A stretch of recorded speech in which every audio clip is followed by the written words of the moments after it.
Hello ನಮಸ್ಕಾರ. ನಿಮ್ಮೆಲ್ಲರಿಗೂ ಭಾವ ಸಿಂಚನ ಯೂಟ್ಯೂಬ್ ಚಾನಲ್ಗೆ ಸ್ವಾಗತ. ನಾನು ಸಿಂಚನ. ಇವತ್ತು ನಾವು ಭೂಮಿಕಾ ಅನ್ನೋರ ಮನೆಗೆ ಬಂದಿದ್ದೀವಿ. ಏನಪ್ಪ ವಿಶೇಷ ಅಂತ ಅಂದರೆ, ನಮ್ಮ ಕುಣಿಗಲ್ನ ಜ್ಞಾನಭಾರತಿ ಶಾಲೆಯಲ್ಲಿ ಅತಿ ಹೆಚ್ಚು ಅಂಕ ಪಡೆದು ಟಾಪರ್ ಆಗಿದ್ದಾರೆ. ಈಗ ಅವ್ರನ್ನ ಇಂಟರ್ವ್ಯೂ ತೊಗೊಳಕ್ಕೆ ಬಂದಿದ್ದೀವಿ. ನೋಡೋಣ ಬನ್ನಿ ಏನು ಹೇಳ್ತಾರೆ, ಅವ್ರು ಹೆಂಗೆ ಓದಿದ್ರು, ಆಗೋಕ್ಕೆ ಯಾವ ರೀತಿ ಶ್ರಮ ಪಟ್ಟರು, ಅವ್ರ ಪೇರೆಂಟ್ಸ್ ಸಪೋರ್ಟ್ ಎಷ್ಟಿತ್ತು, ಅವ್ರನ್ನ ಕೇಳೋಣ ಬನ್ನಿ.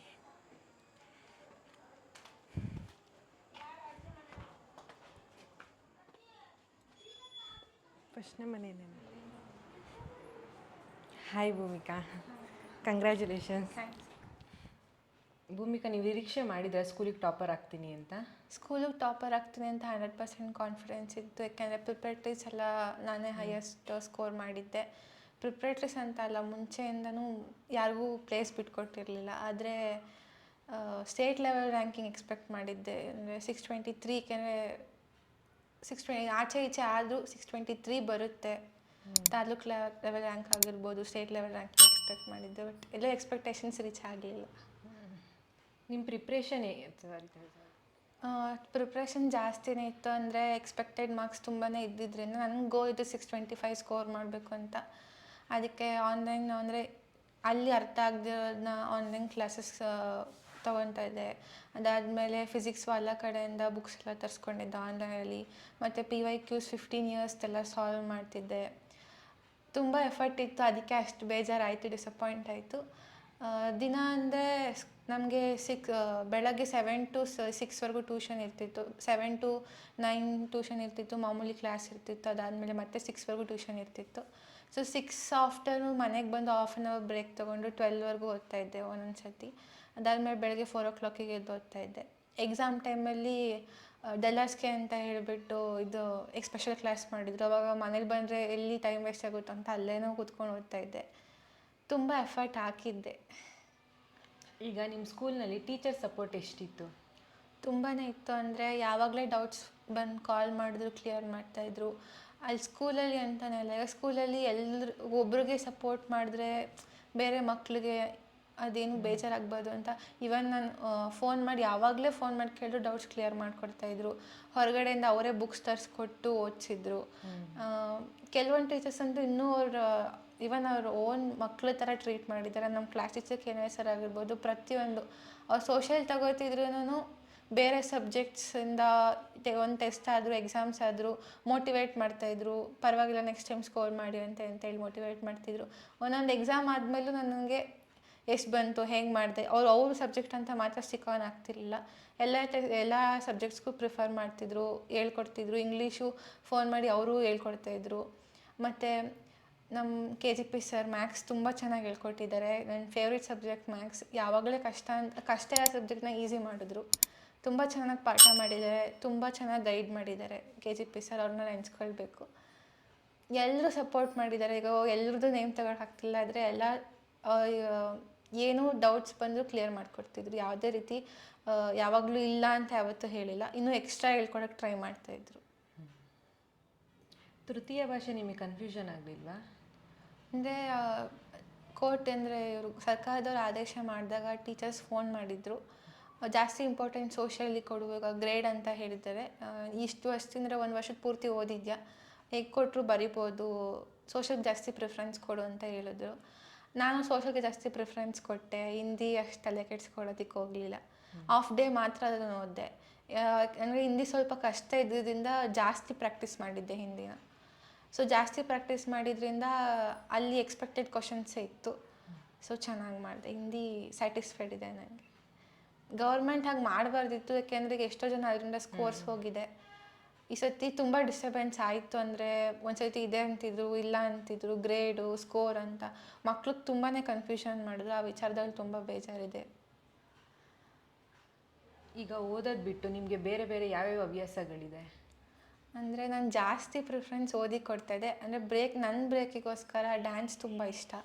ಅದಾದಮೇಲೆ ಸ್ಟೋರೀಸ್, ಗ್ರೇಟ್ ಪರ್ಸನ್ಸ್ ಅವ್ರ ಕಥೆಗಳು ಓದೋದಂದರೆ ತುಂಬ ಇಷ್ಟ. ಆ್ಯಂಡ್ ನಾನು ತುಂಬ ಫಾಲೋ ಮಾಡೋದು APJ ಅಬ್ದುಲ್ ಕಲಾಂ ಸರ್ ಮತ್ತು ಸುಧಾಮೂರ್ತಿ ಮ್ಯಾಮ್ ಅಂದರೆ ತುಂಬ ಇಷ್ಟ. ಅವರ ಇಂಟರ್ವ್ಯೂಸ್ಗಳನ್ನ ನೋಡ್ತಿರ್ತೀನಿ, ಅವ್ರ ಕೋಟ್ಸ್ ಓದ್ತಿರ್ತೀನಿ. ಅದಾದಮೇಲೆ ಮೊಬೈಲಲ್ಲಿ ಈಗ ಸುಧಾಮೂರ್ತಿ ಮ್ಯಾಮ್ ಯಾವುದೇ ಇಂಟರ್ವ್ಯೂ ಅಟೆಂಡ್ ಮಾಡಿದ್ರು ಅವ್ರ ಇಂಟರ್ವ್ಯೂಸ್ ನಾನು ನೋಡ್ತೀನಿ. ಯಾಕೆಂದರೆ ಹೆಣ್ಮಕ್ಳಿಗೆ ಅವರೊಂದು ಸ್ಫೂರ್ತಿ. ಅದಾದಮೇಲೆ APJ ಅಬ್ದುಲ್ ಕಲಾಂ ಸರ್ದು ಬುಕ್ಸ್ನ ಆನ್ಲೈನಲ್ಲಿ ಓದ್ತಿರ್ತೀನಿ ಯಾವಾಗಾದರೂ ಫ್ರೀ ಇದ್ದಾಗ. ಇಗ್ನೈಟೆಡ್ ಮೈಂಡ್ಸ್ ಆಗಿರ್ಬೋದು, ಈಗ ಅವ್ರದ್ದು ಬುಕ್ಸ್ನ ಓದಿದ್ರೆ ಏನೋ ಒಂದು ಮೋಟಿವೇಶನ್ ಸಿಗುತ್ತೆ. ಅಂದರೆ ಯಾವಾಗಲೇ ಓದಿದ್ರೂ ಮೈಂಡ್ ರಿಲೀಫ್ ಅನಿಸುತ್ತೆ. ಅದನ್ನಷ್ಟೇ ನಾನು ಮಾಡಿದ್ದು. ಬಟ್ ಓದೋದೇ ಜಾಸ್ತಿ ಪ್ರಿಫರೆನ್ಸ್ ಕೊಟ್ಟಿದ್ದರಿಂದ ಹೊರಗಡೆ ಆ್ಯಕ್ಟಿವಿಟೀಸ್ ಸ್ವಲ್ಪ ಕಮ್ಮಿ ನಾನು.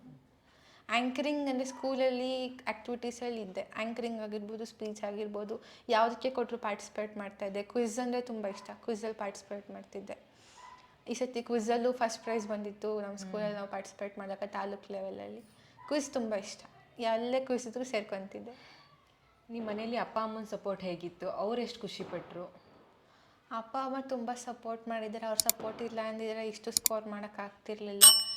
ನಾನು ಯಾವಾಗಲೇ ಅಪ್ಪ ಅಂತೂ ಯಾವಾಗಲೇ ಯಾವುದೇ ಬುಕ್ಸ್ ಕೇಳಿದ್ರು ಆನ್ ಟೈಮ್ ತಂದು ಕೊಡ್ತಿದ್ರು. ಜೆರಾಕ್ಸ್ ಆಗಿರ್ಬೋದು, ಯಾವುದಕ್ಕೂ ಇಲ್ಲ ಅಂತಿರಲಿಲ್ಲ. ಓದೋಕ್ಕೆಲ್ಲ ಸಪೋರ್ಟ್ ಅವ್ರು ಏನಂದರೆ ಅವ್ರು ಹೇಳ್ಕೊಡೋದಕ್ಕಾಗಲ್ಲ, ನಾವು ಏನು ಕೇಳ್ತೀವೋ ಅದನ್ನು ಸಪೋರ್ಟ್ ಅಂತೂ ಖಂಡಿತ ಮಾಡಿದ್ದಾರೆ, ಯಾವತ್ತೂ ಇಲ್ಲ ಅಂತ ಹೇಳಿಲ್ಲ. ನಮ್ಮ ಮುಂದೆ ತೋರಿಸ್ಕೊಳ್ದೆ ಹೋದ್ರು ಹಿಂದೆ ಅಷ್ಟೇ ಖುಷಿ ಪಟ್ಟಿದ್ದಾರೆ ರಿಸಲ್ಟ್ ಬಂದಾಗ. ಅಮ್ಮನೂ ಅಷ್ಟೇ, ಅಮ್ಮನೂ ಯಾವುದೇ ಒಂದು ಕೆಲಸ ಕೊಡ್ತಿರ್ಲಿಲ್ಲ ಮನೆಯಲ್ಲಿ. ಯಾವುದು ಒಂದು ಕೆಲಸನೂ ನಾನು ಮಾಡಿಲ್ಲ. ಈ ಒಂದು ವರ್ಷ ಪೂರ್ತಿ ಓದೋದಕ್ಕೆ ಎಷ್ಟು ಪ್ರಿಫರೆನ್ಸ್ ಅಷ್ಟು ಕೊಟ್ಟಿದ್ದಾರೆ, ಸಪೋರ್ಟ್ ಮಾಡಿದ್ದಾರೆ. ಒಂದು ಕೆಲಸ ಕೊಡ್ತಿರ್ಲಿಲ್ಲ. ಆಮೇಲೆ ಯಾವುದೇ ರೀತಿ ಪ್ರೆಷರ್ ಆಗ್ತಿರಲಿಲ್ಲ, ಇನ್ನು ಅಷ್ಟೇ ತೆಗಿಬೇಕು ಇಷ್ಟೇ ತೆಗಿಬೇಕು ಅಂತ ಏನೂ ಇರಲಿಲ್ಲ. ಸ್ಕೂಲಿಗೆ ಟಾಪರ್ ಆಗು ಅಷ್ಟೇ ಅವ್ರು ಕೇಳಿದ್ದು. ಬಟ್ ಅಪ್ಪ ಹೇಳಿದ್ರು 620 ಅಬೋವ್ ಹೋಗಬೇಕಿತ್ತು ಅಂತ ಹೇಳಿದರು. ಬಟ್ ನಂಗೆ ಸ್ಯಾಟಿಸ್ಫೈಡ್ ಇದೆ. ಈಗ ಬಂದಿರೋದು ಖುಷಿ ಪಟ್ಟಿದ್ದೀನಿ. ತುಂಬ ಸಪೋರ್ಟ್ ಮಾಡಿದ್ದಾರೆ. ಬೆಳಗ್ಗೆ ಅಮ್ಮ ನನ್ನ ಎಪ್ಸೋದಕ್ಕೋಸ್ಕರ ಅವರು ಎದ್ದೇಳ್ತಿದ್ರು. ಎಲ್ಲಿ ನಾನು ಮಲ್ಕೊಬಿಡ್ತೀನಿ ಅಂತ ಜೊತೆ ಎದ್ದು ಕೂತ್ಕೋತಿದ್ರು ಓದಬೇಕಾದ್ರೆ. ರಾತ್ರಿ ಹೊತ್ತು ಅಷ್ಟೇ, ನಾನು 12:30ಗೆ ಓದ್ತೀನೋ 1ಗೆ ಓದ್ತೀನೋ ಅಲ್ಲಿವರೆಗೂ ಜೊತೆ ಎದ್ದು ಕೂತ್ಕೋತಾಯಿದ್ರು. ಅಪ್ಪ ನಾನು ಇಷ್ಟು ವರ್ಷದಲ್ಲಿ ಅಪ್ಪ ಯಾವತ್ತೂ ಪ್ರೆಷರ್ ಹಾಕಿಲ್ಲ. ಅಂದರೆ ರಿಸಲ್ಟ್ ಒಂದು ಸತಿ ಅಂತೂ ಕಮ್ಮಿ ಬಂದಾಗ ಅಳ್ತಾ ಕೂತಿದ್ದಾಗ ಪ್ರೀವಿಯಸ್ ಇಯರ್ಸಲ್ಲಿ ಅವಾಗ ಅಪ್ಪ ಹೇಳ್ತಿದ್ರು, ಬಿಡು ಎಲ್ಲ 100 ತೆಗಿಯೋರು ಇದ್ದರೆ 99 ತೆಗಿಯೋರು ಒಬ್ರು ಇರಬೇಕಲ್ವ, ಅದು ನೀನು ಅಂತ ಖುಷಿ ಪಡು ಅಂತ. ಅಷ್ಟು ಸಪೋರ್ಟಿವ್ ಆಗಿದ್ದರು. ಯಾವತ್ತೂ ಸ್ಟಡೀಸಲ್ಲಿ ಪ್ರೆಷರ್ ಹಾಕಿಲ್ಲ. ಏನಾದರೂ ಮಾಡು, ಚೆನ್ನಾಗಿ ಓದು, ನಮ್ಮ ಸಪೋರ್ಟ್ ಯಾವಾಗಲೂ ಇದ್ದೇ ಇರುತ್ತೆ ಅಂತ ಸಪೋರ್ಟ್ ಮಾಡಿದ್ದಾರೆ. ಮನೆ ಸಪೋರ್ಟ್ ಇದ್ದಿದ್ದಕ್ಕೆ ಇಷ್ಟು ಸ್ಕೋರ್ ಆಯಿತು ಅಂತ ಖುಷಿ ಪಡ್ತೀನಿ. ಈಗ ನಿಮಗೆ ಬೇರೆಯವರು ಸಹ ಟಾಪರ್ ಆಗಬೇಕು ಅಂತ ಅಂದ್ಕೊಂಡಿರ್ತಾರೆ, ಅವ್ರಿಗೇನು ಸಲಹೆ ಕೊಡ್ತೀರಾ ನೀವು? ಫಸ್ಟ್ ಅಂತಂದರೆ ಯಾವತ್ತೂ ಟೈಮ್ ವೇಸ್ಟ್ ಮಾಡೋಕ್ಕೆ ಹೋಗ್ಬಾರ್ದು. ಏಕೆಂದರೆ ನಾಳೆ ಓದೋಣ ನಾಡಿದ್ದು ಓದೋಣ, ಯಾಕೆಂದರೆ ನಾನು ಮಾಡಿರೋ ಮಿಸ್ಟೇಕ್ಸ್ನ ಹೇಳ್ತಾ ಇದ್ದೀನಿ. ಅವತ್ತಿಂದ ಅವತ್ತು ಕ್ಲಿಯರ್ ಮಾಡಿಕೊಂಡ್ರೆ ಡೆಫಿನೆಟಾಗಿ 625 ಸ್ಕೋರ್ ಮಾಡ್ಬೋದು. ಒಂದೊಂದಿಂದ ಮಿಸ್ ಆಗುತ್ತೆ ಪ್ರಾಬ್ಲಮ್ಸ್ ಇದ್ದಾಗ, ಬಟ್ ಅದನ್ನು ಬ್ಯಾಕ್ಲಾಗ್ಸ್ ಉಳಿಸ್ಕೋಬಾರ್ದು. ಅವತ್ತಿಂದ ಅವತ್ತು ಕ್ಲಿಯರ್ ಮಾಡಿಕೊಂಡು ಪ್ರೀವಿಯಸ್ ಇಯರ್ ಕ್ವಶನ್ ಪೇಪರ್ಸ್, ಮತ್ತು ಈಗ ನಾವು ಬರೀ ಟೆಕ್ಸ್ಟ್ ಬುಕ್ನ ತರೋ ಆಗಬೇಕು, ಜೊತೆಗೆ ಕ್ವಶನ್ಸ್ ಹೇಗೆ ಬರುತ್ತೆ ಅನ್ನೋದು ಗೊತ್ತಿರೋಲ್ಲ. ಹೊರಗಡೆ ಬುಕ್ಸ್ ತರಿಸ್ಕೊಂಡು ಓದಿದಾಗಲೇ ಕ್ವಶನ್ ಬ್ಯಾಂಕ್ಸ್ಗಳನ್ನ ತರಿಸ್ಕೊಂಡು ನೋಡಿದಾಗಲೇ ಗೊತ್ತಾಗೋದು. ಅದನ್ನೆಲ್ಲ ಟೈಮ್ ಮಾಡ್ಕೊಂಡು ವರ್ಕ್ ಮಾಡಿಕೊಂಡ್ರೆ ಸ್ಕೋರ್ ಮಾಡ್ಬೋದು. ಯಾವುದೇ ಡೌಟ್ಸ್ ಬಂದರೂ ಉಳಿಸ್ಕೋಬಾರ್ದು, ಆಗಿಂದಾಗಲೇ ಕ್ಲಿಯರ್ ಮಾಡ್ಕೋಬೇಕು. ಅದೆಲ್ಲ ಮಾಡಿದ್ರೆ ಟಾಪರ್ ಆಗೋದು ಕಷ್ಟ ಏನಲ್ಲ. ಬಟ್ ಸ್ಟೇಟ್ ಲೆವೆಲ್ ರ್ಯಾಂಕಿಂಗ್ ಬೇಕು ಅಂದರೆ ಇನ್ನೂ ಸ್ವಲ್ಪ ಎಫರ್ಟ್ ಜಾಸ್ತಿ ಬೇಕಾಗುತ್ತೆ. ನೆಗ್ಲಿಜೆನ್ಸಿ ಬಿಟ್ಟು ಮತ್ತು ಒಂದೊಂದು ಸರ್ತಿ ಎಕ್ಸಾಮಲ್ಲಿ ಕ್ವಶನ್ಸ್ ಮಿಸ್ ಆಗೋ ಸಾಧ್ಯತೆ ಇರುತ್ತೆ. ಅದು ಬರ್ದಾಗ್ತದಂಗೆ ಟಿಕ್ ಮಾಡಿಕೊಂಡ್ರೆ ಎಕ್ಸಾಮಲ್ಲೂ ಮಾರ್ಕ್ಸ್ ಹೋಗೋ ಸಾಧ್ಯತೆ ಕಮ್ಮಿ. ಆಲ್ಮೋಸ್ಟ್ ಎಲ್ಲ ಓದಿರ್ತಾರೆ, ಕೆಲವೊಂದು ನೆಗ್ಲಿಜೆನ್ಸಿ ಕೆಲವೊಂದು ಟೈಮ್ ಮಾರ್ಕ್ಸ್ ಹೋಗೋದಕ್ಕೆ ಕಾರಣ ಆಗುತ್ತೆ. ಆ ಮಿಸ್ಟೇಕ್ಸ್ನ ನಾನು ಮಾಡಿರೋ ಮಿಸ್ಟೇಕ್ಸ್ ಬೇರೆಯವ್ರು ಮಾಡಬಾರ್ದು ಅಂತ ಹೇಳೋಕ್ಕೆ ಇಷ್ಟಪಡ್ತೀನಿ. ಸರಿ, ಆಯಿತು. ಮುಂದೆ ಏನು ಮಾಡಬೇಕು ಅಂದ್ಕೊಂಡಿದ್ದೀರಾ? ನಿಮ್ಮ ಫ್ಯೂಚರ್ ಗೋಲ್ ಏನು? ಇವಾಗ ಸೈನ್ಸಲ್ಲಿ PCMC ತೊಗೋಬೇಕಂತ ಅಂದ್ಕೊಂಡಿದ್ದೀನಿ. JEE ಮಾಡಬೇಕು ಅಂತ, CET ಎರಡೂ ಮಾಡೋಕ್ಕೆ ಡಿಸೈಡ್ ಮಾಡಿದ್ದೀನಿ. ಅದಾದಮೇಲೆ ಅದು ಲಕ್ಕಕ್ಕೆ ಅದೇನಾದ್ರು ಕೈ ಹಿಡಿದ್ರೆ ಅದನ್ನು ವರ್ಕ್ ಮಾಡೋಣ. ಅದ್ರ ಜೊತೆಗೆ ನನ್ನ ಫ್ಯೂಚರ್ ಗೋಲ್ ಬಂದು IAS ಮಾಡಬೇಕು ಅನ್ನೋದು. ಸದ್ಯಕ್ಕೆ ಅದು ತುಂಬ ದೂರ ಇದೆ, ಬಟ್ ಇದನ್ನು ಫಸ್ಟ್ ಕ್ಲಿಯರ್ ಮಾಡಿಕೊಂಡು ಡೆಫಿನೆಟ್ಲಿ ಅದೊಂದು ಮಾಡಬೇಕು ಅನ್ನೋ ಆಸೆ ಇದೆ ಜೀವನದಲ್ಲಿ. IAS ಮಾಡಬೇಕು ಅನ್ನೋದು ಒಂದು ಅಟೆಂಪ್ಟ್ ಅಂತೂ ಕೊಡ್ತೀನಿ. ಓಕೆ ಭೂಮಿಕಾ, ನಿಮಗೆ ಮತ್ತೊಮ್ಮೆ ಕಂಗ್ರ್ಯಾಟ್ಸ್. Thank you. ಏನು ಅಂದ್ಕೊಂಡಿದ್ಯಾ ಅದೆಲ್ಲನೂ ಮುಂದೆ ಆಗಲಿ ಅಂತ ಹೇಳ್ತೀನಿ. Thank you so much. ನೋಡಿದ್ರಲ್ಲ ವೀಕ್ಷಕರೇ, ಕುಣಿಗಲ್ನ ಜ್ಞಾನಭಾರತಿಯ ಟಾಪರ್ ಭೂಮಿಕಾ ಅವರು ಏನೇನೆಲ್ಲ ಹೇಳಿದ್ರು ಅಂತ. ಈಗ ಇಲ್ಲೇ ಅವ್ರ ಅಪ್ಪ ಅಮ್ಮ ಇದ್ದಾರೆ, ಅವ್ರ ಮಗಳ ಬಗ್ಗೆ ಏನು ಹೇಳ್ತಾರೆ ಬನ್ನಿ ಕೇಳೋಣ. Hello sir. Hello ma'am. Sir, ಇವಾಗ ನಿಮ್ಮ ಮಗಳು ಸ್ಕೂಲ್ಗೆ ಟಾಪರ್ ಆಗಿದ್ದಾಳೆ, ನಿಮಗೇನು ಅನಿಸ್ತು? ನಿಮಗೆಲ್ಲ ಎಷ್ಟು ಖುಷಿ ಆಯಿತು? ಖುಷಿ ಆಯಿತು. ಇನ್ನೊಂದು ಸ್ವಲ್ಪ ಹೋಗ್ಬೇಕಾಯ್ತು. 623 ಆಗಬೇಕು ಅಂತಿತ್ತು, ಬಟ್ ಆಗಿಲ್ಲ. ಖುಷಿ ಇದೆ ಮ್ಯಾಮ್. ನಿಮಗೆ ಎಷ್ಟು ಖುಷಿ ಆಯಿತು? ಖುಷಿಯಾಗಿದೆ. ಅವಳು ಸ್ಕೂಲ್ಗೆ ಟಾಪರ್ ಆಗಿದ್ದಾಳಲ್ಲ, ಅದಕ್ಕೂ ನಾವು ಖುಷಿ ಇದೆ. ಅಂದರೆ ಅವಳು ಒಪ್ಪಿದ್ದಿತ್ತು ಬೇರೆ ಇನ್ನೂ ಬರಬೇಕಾಗಿತ್ತು ಜಾಸ್ತಿ ಅಂತ, ಅವಳು ಬೇಜಾರಲ್ಲಿದ್ದು, ಅಂದರೆ ನಮಗೆ ಖುಷಿಯಾಗಿದೆ.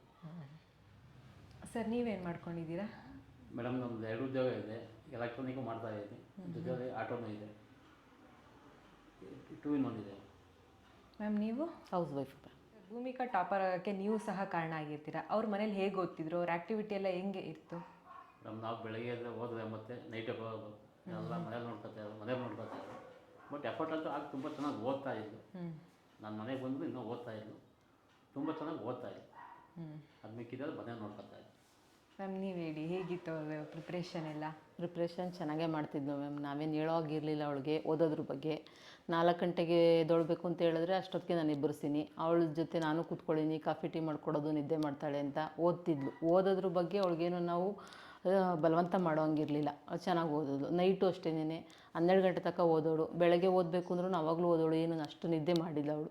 ಅವಳಿಗೆ ಇದ್ದಿದ್ದು 6:45 ತೆಗಿಬೇಕು ಅಂತ ಅವಳ ಆಸೆ ಇತ್ತದು. ಅದಕ್ಕೋಸ್ಕರ ಅವಳು ಓದ್ತಿದ್ಲು. ನಮ್ಮ ಬಲವಂತ ಏನಿಲ್ಲ ಅವಳು ಓದೋದ್ರ ಬಗ್ಗೆ ಮಾತ್ರ. ಅವಳಿಗೆ ಆಸೆ ಅಷ್ಟು ತೆಗಿಬೇಕು, ನಾನು ಓದಬೇಕು ಅನ್ನೋದು ಅವಳಲ್ಲಿತ್ತು. ನೋಡಿದ್ರಲ್ಲ ವೀಕ್ಷಕರೇ, ಇದು ಭೂಮಿಕಾ ಅವರ ತಂದೆ ತಾಯಿಯ ಮನದಾಳದ ಮಾತು.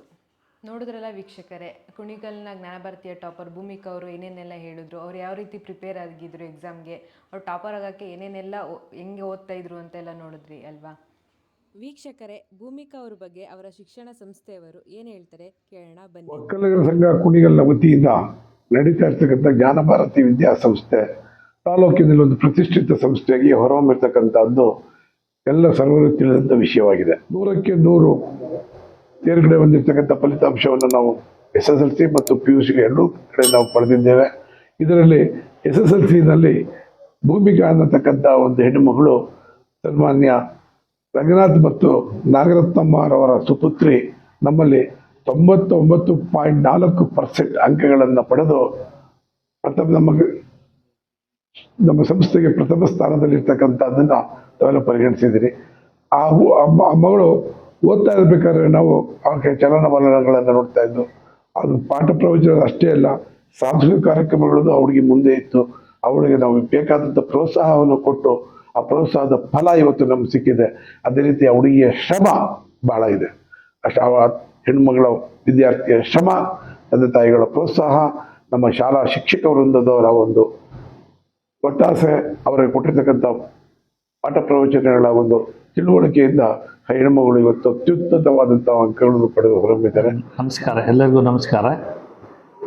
ಕುಣಿಗಲ್ ಒಕ್ಕಲಿಗರ ಸಂಘದ ವತಿಯಿಂದ ನಡೀತಿರ್ತಕ್ಕಂಥ ಜ್ಞಾನಭಾರತಿ ಆಂಗ್ಲ ಪ್ರೌಢಶಾಲೆ ಕುಣಿಗಲ್ನಲ್ಲಿ ಪ್ರಸ್ತುತ SSLC ಪರೀಕ್ಷೆಯಲ್ಲಿ ಭೂಮಿಕಾ ವಿದ್ಯಾರ್ಥಿನಿ 625ಕ್ಕೆ 619 ಅಂಕ, ಶೇಕಡ 99.04% ತೆಗೆದು ಶಾಲೆಗೆ ಕೀರ್ತಿ ತಂದಿದ್ದಾಳೆ. ಈ ವಿದ್ಯಾರ್ಥಿ ಶಾಲಾ ಅವಧಿಯಲ್ಲಿ ಶಿಕ್ಷಕರ ಜೊತೆ ಸಂಪರ್ಕ ಇಟ್ಕೊಂಡು ಆ ದಿನದ ಪಠ್ಯವಸ್ತುವನ್ನು ಅವತ್ತಲೇ ಅಭ್ಯಾಸ ಮಾಡಿ ಸಮಸ್ಯೆ ಇರ್ತಕ್ಕಂಥದ್ದನ್ನು ಶಿಕ್ಷಕರ ಜೊತೆ ಚರ್ಚಿಸಿ ಆ ದಿನದ ವಿದ್ಯಾಭ್ಯಾಸನ ಅವತ್ತಲೇ ಮಾಡೋದ್ರಿಂದ ಹೆಚ್ಚು ಅಂಕ ಪಡೆಯೋದಕ್ಕೆ ಅನುಕೂಲ ಆಗಿದೆ. ಜೊತೆಗೆ ಪೋಷಕರು ಸಹ ಶಿಕ್ಷಕರ ಜೊತೆ ವಿದ್ಯಾರ್ಥಿ ಜೊತೆ ಸಹಕಾರ ನೀಡಿ ಉತ್ತಮ ಅಂಕ ಪಡೆಯೋದಕ್ಕೆ ಅವಕಾಶ ಆಗಿದೆ. ಈ ವಿದ್ಯಾರ್ಥಿ ಅಂಕ ಪಡೆಯೋದ್ರ ಜೊತೆಗೆ curricular activities like quiz, debate competition, sports ಇತ್ಯಾದಿಲೂ ಕೂಡ ಸಕ್ರಿಯವಾಗಿ ಪಾಲ್ಗೊಂಡು ಶಾಲೆಯ ಕೀರ್ತಿಯನ್ನು ಉನ್ನತ ಮಟ್ಟಕ್ಕೆ ತಂದಿದ್ದಾಳೆ. ಅವಳಿಗೆ ನಮ್ಮ ಶಾಲೆಯ ಪರವಾಗಿ ತುಂಬು ಹೃದಯದ ಅಭಿನಂದನೆಗಳು. ಈ ಎಲ್ಲ ವಿದ್ಯಾರ್ಥಿಗಳು ಶೇಕಡ 100ಕ್ಕೆ 100 ಫಲಿತಾಂಶ ತಂದು ಕೊಡೋದಕ್ಕೆ ಸಹಕಾರ ಕೊಟ್ಟಿರ್ತಕ್ಕಂಥ ಆಡಳಿತ ಮಂಡಳಿ ಅಧ್ಯಕ್ಷರಾದ ಸನ್ಮಾನ್ಯ ಶ್ರೀ BB ರಾಮಸ್ವಾಮಿಗೌಡರು, ಮಾಜಿ ಶಾಸಕರು ಹಾಗೂ ಕಾರ್ಯದರ್ಶಿಗಳು, ಖಜಾಂಚಿಗಳು, ಉಪಾಧ್ಯಕ್ಷರುಗಳು, ಎಲ್ಲ ನಿರ್ದೇಶಕರುಗಳು ಮಕ್ಕಳ ಶೈಕ್ಷಣಿಕ ಅಭಿವೃದ್ಧಿಗೆ ಏನು ಪೂರಕ ವಾತಾವರಣ ಸೃಷ್ಟಿ ಮಾಡಿ ಸಹಕಾರ ನೀಡಿದರೆ ಅವರಿಗೆ ನಮ್ಮ ಶಿಕ್ಷಕ ವೃಂದದ ಪರವಾಗಿ ಕೃತಜ್ಞತೆಗಳನ್ನ ಸಲ್ಲಿಸ್ತಾ, ಏನು 100ಕ್ಕೆ 100 ಫಲಿತಾಂಶ ತಂದುಕೊಟ್ಟಂಥ ಎಲ್ಲ ಮಕ್ಕಳಿಗೂ ಮತ್ತೊಮ್ಮೆ ನಮ್ಮ ಸಂಸ್ಥೆಯ ಪರವಾಗಿ ತುಂಬ ಹೃದಯದ ಧನ್ಯವಾದಗಳು.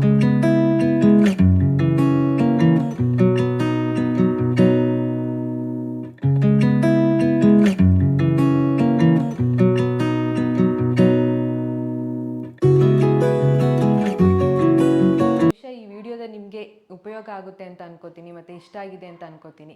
ನೀವಿನ್ನು ಈ ಭಾವಸಿಂಚನ ಯೂಟ್ಯೂಬ್ ಚಾನಲ್ಗೆ ಸಬ್ಸ್ಕ್ರೈಬ್ ಆಗಿಲ್ಲ ಅಂದರೆ ಈ ಕೂಡಲೇ ಸಬ್ಸ್ಕ್ರೈಬ್ ಆಗಿ. ಧನ್ಯವಾದಗಳು. ನಮಸ್ಕಾರ, ನಾನು ನಿಮ್ಮ ಪ್ರೀತಿಯ ಡಾಕ್ಟರ್ ಶ್ರಾವ್ಯ ಹೆಸ್ರಾ. ನೀವು ಭಾವಸಿಂಚನ ಯೂಟ್ಯೂಬ್ ಚಾನೆಲ್ಗೆ ಸಬ್ಸ್ಕ್ರೈಬ್ ಆಗಿಲ್ಲ ಅಂದರೆ ಇವತ್ತು ಸಬ್ಸ್ಕ್ರೈಬ್ ಆಗಿ. ಧನ್ಯವಾದಗಳು.